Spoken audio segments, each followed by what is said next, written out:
Okay. Oops. Okay, everyone.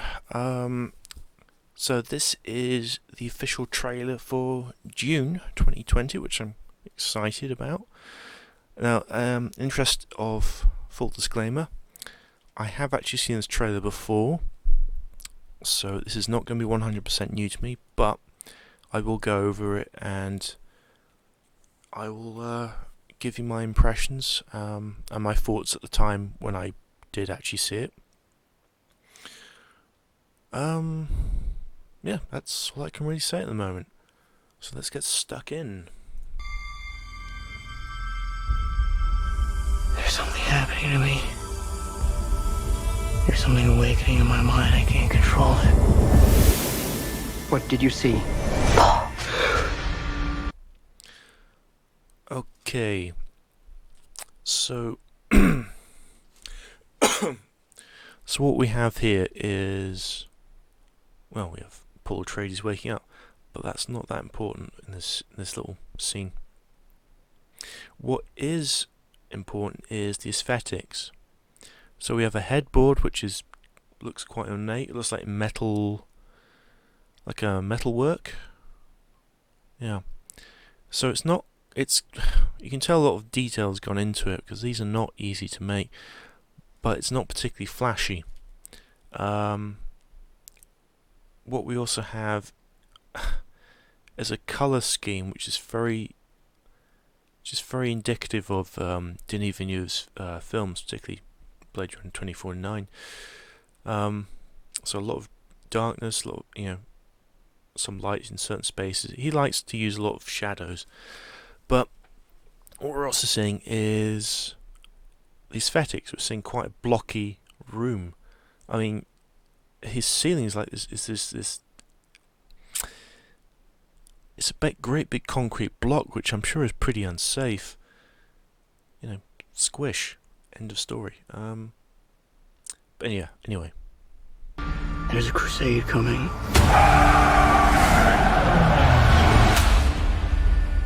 Do you often dream things that happen just as you dreamed them? Okay. So I mentioned this before about the uniforms when I saw the pictures leaked in Vanity Fair, and I was a bit underwhelmed. Now, it's a fair argument to say, well, these are much closer to the book, and that's true because they are very close to the book. But the thing is that when you translate a book into film, it's also an opportunity to improve upon the original ideas. And that is something I really felt they did with the 1984 film, the David Lynch film. Particularly as they brought in Bob Ringwood, who I thought was an absolute genius when it comes down to the costumes in that film. This is just it's a bit Spartan, I'll put it that way. I mean, now in the trailer you'll actually see a few shots of Atreides troopers, and you can't really tell them apart aside from the insignia on the collar, and that's it.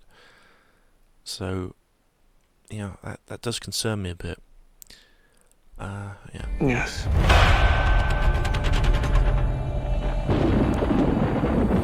The test is simple. Remove your hand from the... That is Charlotte Rampling, and there is a few other seconds of her in this trailer, and I have to admit I'm already quite encouraged by what I've seen so far. I think she really does give off quite a convincing Gaius Mohiam. So I think she's going to be one of the standout performances. But yeah, moving on. The box. And you die. What's in the box? Pain. You inherit too much power. You have proven... So yeah, shield fighting with Paul and of course Gurney Halleck, who's played by what's his face? I forget his name. But the thing is, the effects in this kind of look a bit cheap, if I'm absolutely honest. But that being said, that looks like a wood interior. I quite like that. So that'd be interesting. Proven you can rule yourself? Yeah, see what I mean? It's just like a blue hue. Now that's probably more realistic and in tune with the book, but it just, again, it doesn't look that like there's been that much money on it. These are training dummies. See, in the book, he does actually fight a drone, and that was depicted in the David Lynch film, and I'm hoping they're going to include that, because that's quite that's a moment where, you know, you see Paul's skills, and, you know, there's also a life and death moment, because, you know, if he fails, he dies or gets seriously injured. Now you must learn to rule others. Something none of your ancestors learned. My father rules an entire planet. Back a bit. So this shot here, I was tempted to say that maybe this is a part of the Palace in Caladan, the Atreides' home planet, but it might also be Arrakis as well. I do like the fact that this is going to be actually in the film. You actually see them departing, and you see all this activity, and it kind of helps build the world. But it's the set design. It's symmetrical, but it's also really Spartan. There's no decoration. It's a bit no frills. Yeah, that's. But again, you know, there's only so much you can see in a trailer. Moving on. Planet. He's losing it. He's getting a richer one. He'll lose that one. Now, in an early video, this shot was actually cropped and leaked online, which is where I saw him in Vanity Fair, and I predicted that this was going to be a part of the scene where they're actually disembarking from their frigates, and that you would see what am I talking about? The doors opening, and, you know, Leto having a very profound stare into his son Paul. It looks like I was right. Anyway. Lose that one too. This does concern me, however. Now these are frigates that descend from the High Line to sort of shuttle people back and forth, and they look so blocky. They look as if they've been made out of concrete. And I really, really do not like this design. It's now, if you compare it with the 1984 film, you can say, well, you know, the frigates and the ships weren't exactly pretty. That's true, but they had a certain aesthetic behind them. It was industrial. You could see, you know, tubes and all sorts of things like out there. It looked as if, you know, it just came out of the factory. This looks as if it's been sculpted by people who deal with concrete. I don't know why you would want to sculpt concrete in that way. Very strange use of your time. But there you go. I would have also expected more men to come out of the frigates, because these are big. But, you know, I guess, you know, they're trying to set an example by doing a lot of social distancing, so I can't really get at them for that. I'd have also liked to see a few vehicles, maybe, like a ground car or something, because those do actually exist in the book. And I'm not trying to sort of say, hey, maybe let's turn this into like the games, the Dune games with tanks and quads and all that stuff. But it'd just be nice to see a bit more than just blokes standing around. Anyway, moving on. Okay, Jason Momoa. I gotta be honest, when I saw him in the trailer, I wasn't too impressed. I will explain that a bit later on, but what did strike me was the ornithopters. Now these are flying vehicles which function just like birds. They use wings to flap up and down, which is very rare to see in science fiction. But I like the design. They look as if they can actually fly. I mean, look, you've got a cockpit here, you've got the wings which have been folded back, landing gear. It actually looks as if it could work. So I quite like that.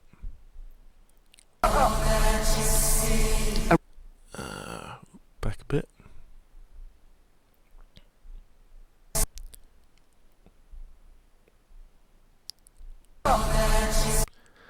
So this is interesting. You've got Atreides troopers, and they're wearing caps with some battle armor, and they're all clutching blades. There's no one with pistols or las guns. So I think that's going to be quite indicative of the action that's going to be involved. It's going to be a lot of melee stuff. You're not going to see, las guns firing off into the distance like in the 1984 film. Okay, moving on. Arrakis is a death trap. This, I reckon, is going to be Gidi Prime. Because the skies are quite bleak. I mean, in the book, it's a highly industrialized world, so I'm hoping we will see a lot more. We will actually see that. We'll see, towers and all this stuff bellowing up, smoke and nasty stuff. We can also tell their frigates are different. They're much more sleek. I mean, this is like a triangle compared to sort of the abstract block, which looks like the Guggenheim Museum. So that's going to be interesting.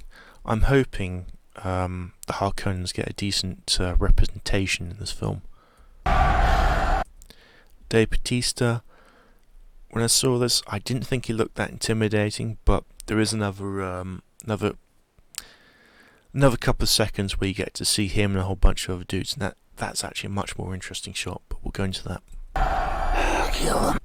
Stan Skarsgård definitely put on some weight.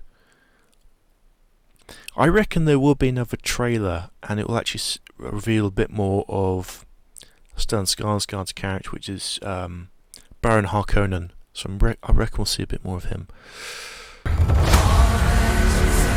This is an extermination. They're picking my family off one by. Yeah, see what I mean? That's what I mean about the uniforms. You take off his cap, and there'd be nothing to distinguish a trooper from a member of the family, aside from what's on the collar. I reckon they should put a bit more work into costumes. But anyway.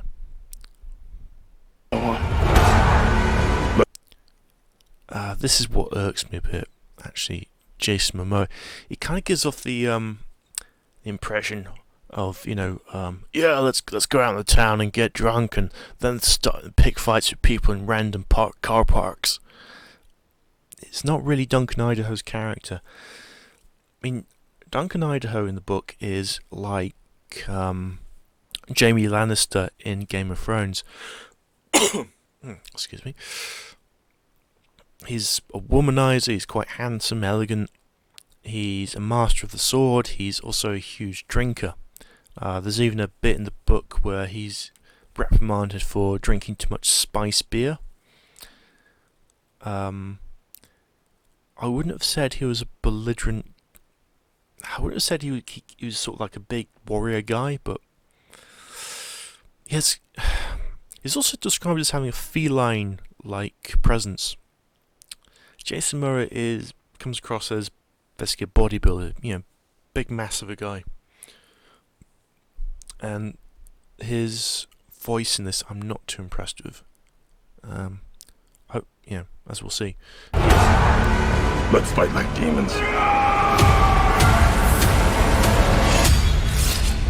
An animal caught in a trap will gnaw off its own leg to escape. What will you do? I know you. So these are Fremen. I'm guessing that's Chani. Still suits, I still think like motorcycle gear. And here's the other thing. You don't see that much weathering on this still suit. I mean, they're out in the desert all this time. You'd think they'd pick up bits of sand and what have you, but it looks relatively clean. Yeah. Mate, she's kind of cute though. Yeah, good looking girl. That's the other thing I noticed is in this film, they may have blue eyes, but they're not blue than blue. See, in the book, even the white bits are actually blue. So it kind of gives them a very, very bizarre look. Now, I think in the 1984 film, they kind of overdid it, but I think they kind of got it a bit closer in the Czech-produced miniseries. At least from my memory. It's been a while since I've actually watched it. Anyway, moving on.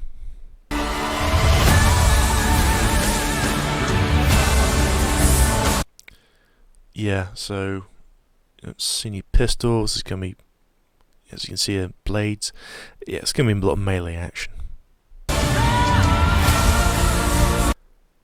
I can't tell if that's Dave Bautista or... No, that might be Stellan Skarsgård, the Baron. So he's taking his spa trip. I'm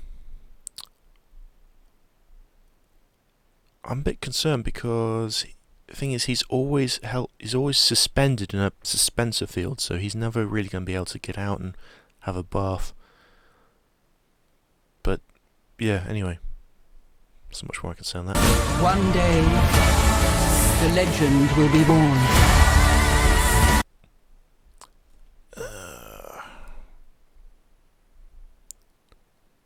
Right.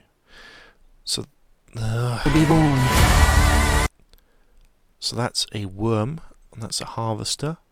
So you see the tracks there. So I reckon even the harvester is going to look very, very blocky.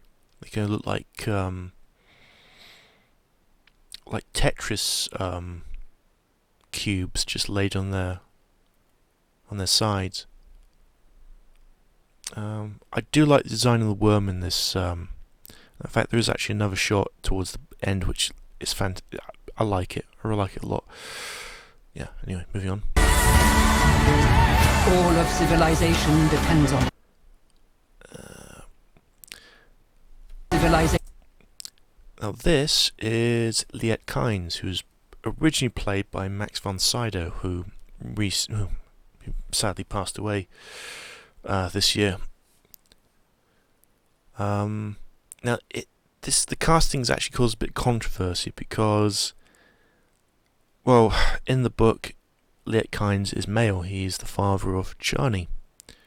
So it's going to be interesting to see how a female actually fills the role, whether it would have the same dynamic and the same impact.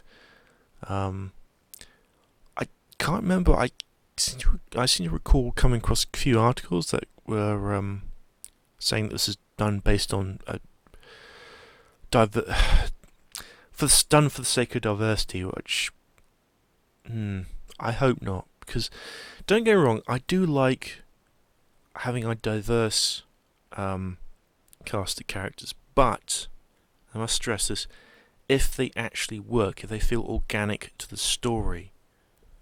It's no good having it's no good having sort of playing, I don't know, black actors doing roles which revolve around characteristically, how do I put this? You might say white actors, white roles, I would say. So let's put this in reverse. I mean, if we did a documentary on Idi Amin, I mean, what would fit better? Would we have Forrest Whitaker, or would we put in Peter Kay? Now, if we were to take the whole, social justice thing, Peter Kay should be Idi Amin, but it just wouldn't work, would it? Because he doesn't look the part. But again, it doesn't really matter. I mean, if her, I don't know who this actress is, but if her performance is good enough and she comes across as Liet Kynes, then great. I'm happy. I mean, at the end of the day, all the politics surrounding Hollywood and films, that should all just go to the back. What we care about is good films, good actors, and to be entertained and engaged. Anyway, rant over. Enough. Move on. Depends on it. Okay, this is where the Harkonnens get a bit more interesting. Now, again, I don't find Dave Bautista that intimidating even in this shot, but his colleagues to his right and left do. They've got this stony look which kind of... How do I put this? See, the Harkonnens in the book, they're a bunch of people that are murderous. They're nasty, nasty people. If they want a promotion, they don't ask the boss. They simply kill the boss. So I like the sort of stony face look on these guys. They look as if they've been through hell and it doesn't bother them. But what's more intriguing is these hooded gentlemen in the background. They might be the actual Sardaukar. So that's interesting from Denis Villeneuve's perspective, because it seems to me he's taking a few of the things from the 1984 film and mix it into this production, while still trying to be as accurate to the original book as possible. So that's going to be an interesting combination. So moving on. The future. I can see it.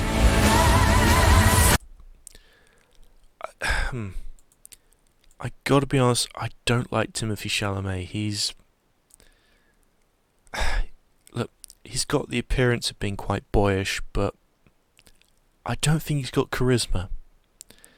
And that's the other thing, he's also French, so he's speaking a language that's not organic to him. The thing is, I've found this because I actually do speak a couple of languages. It's very difficult to actually get the expressions and the feelings out when you're speaking a foreign language, because you don't really have that kind of connection to them. So I think that may be the obstacle, but yeah, we'll see. We will see. I'm going to keep an open mind. See it. Although, to be fair, in this scene, he seems to be more concerned about his hair rather than killing Stilgar, but there we go. Blah. Anyway.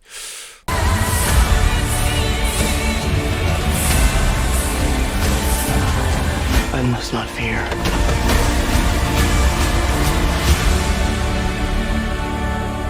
Fear is the mind killer. There is one thing that really irks me, though, about this whole trailer. It's the music. It's horrible. Who chose it? It's like it's trying to bore itself right into my mind, and I just stop it. It sounds awful. I mean, it's the lyric. You keep paying attention to the lyrics. No, I'm trying to pay attention to what's going on in the trailer. Just quite, ugh. Anyway, moving on. My Lord Duke. Where the fear is gone, only I will remain. Go, go, go!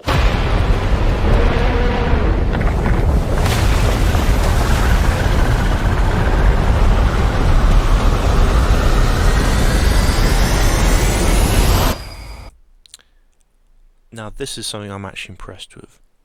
You do get a sense that these things are enormous. So, that's a good job there. These are sandworms of Arrakis, and yeah, I really like that scene. I hope that's going to be quite indicative of how the worms are shown in the film. So, is there any more to this? No, not really. Oh, speaking of music, this actually reminded me of the trailer for Terminator Dark Fate, which was a pretty bad film anyway. I mean, that looked cheap and horrible and had a terrible script. And but still gets me about this is that the director Tim Miller still doesn't understand what went wrong. I mean, how can you not? Ugh. But yeah, the trailer in that for that film was awful too. They had music for that, which again they had vocals in it. Really, really bad idea to put vocals in your trailer because it's so distracting. And also, the vocals were sort of played quite slowly, so you had this sort of distracting, horrible sounding music whilst you're trying to pay attention to what you're actually looking at. Really, really bad idea. So, I think the real thing we need to ask is, would I actually see this film based on this trailer? Yes, I would. But then again, I'm also a little bit biased because I am familiar with the story. I'm a fan of it. I do like Frank Herbert, Frank Herbert's Dune, and I like the films, despite their shortcomings. But I think the other question is, would other people who have an interest in these sorts of films actually want to see it, but they're not familiar with the material? I think you might like it, but at the same time, I wouldn't have too high expectations. Because the other thing is, this is going to be one of two parts, and I suspect where it stops is where the Czech produced miniseries stopped as well, which is where they meet Stilgar at the Fremen Siege. So that might be a bit of a pain in the posterior for a lot of people, because it is irritating when you get halfway through a story and, oh god, I have to wait another X number of months or even years for it to finish. Now Star Wars, they had the right formula with this. You know, they had a conclusive and satisfactory end to their films, while still leaving room for a sequel. I mean, the original Star Wars trilogy, not the other ones. They were just questionable. I'll put it that way. But here's the other thing: Dune is such a hard book, to convert into a film because it's huge. And there's a lot of concepts which a lot of people are not going to be familiar with. I mean, when they first showed these in cinemas, a lot of these cinemas actually had to produce glossaries for the terminology that was actually in the film, because the audience had no idea what was going on. And that's the other thing. David Lynch is a little bit crazy, at least when it comes down to his directing. It's not always logical and coherent. But yeah, anyway, that's my 2 pence a cents. So in other news, yes, I've been absent for quite a while to all 5 of my subscribers. Don't worry, those are 5 subscribers I certainly appreciate. So I've been absent due to various things going in the world, which shall remain nameless. But I'm also getting ready to do my law degree this month. So that's kept me, I've had to do other things basically. I have still been working on other films, other projects on my YouTube channel. I've got one which I'm quite proud of actually. But that's going to take at least another couple of weeks to actually finish off. That's all that's really on the plate at the moment, all on the table. I do plan to produce more videos and upload and get more involved in YouTube as time goes on. But again, I'm just adjusting to the new situation in the world. So yeah, that's all from me. I will sign off, and hopefully, I will get to see some of your comments, and I would love to know what your thoughts are. I would like to know whether you think this is going to be a good film, whether it's going to be, true to the materials, or it's going to be,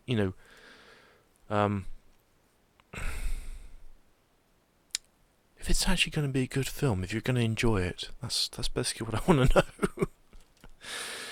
that's the other thing. What did you guys think about the David Lynch film and the mini-series they produced back in the early 2000s? Because I got a bit of a love-hate relationship with the mini-series, but it has its merits and things I don't like. Oh, the things I really didn't like about the miniseries was the costumes. I thought they were awful. I mean, there were a few good ones, but I mean, one thing that really sticks out to me about that one is was the costume design for the Emperor Shaddam. That was just awful. He just looked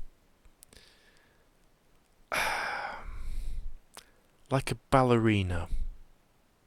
Like a ballerina that had to attend the cheapest school of dance and had to substitute the lack of, the lack of a dance costume with stuff found beside the road, all the coloured plastic bag. Anyway, didn't like that.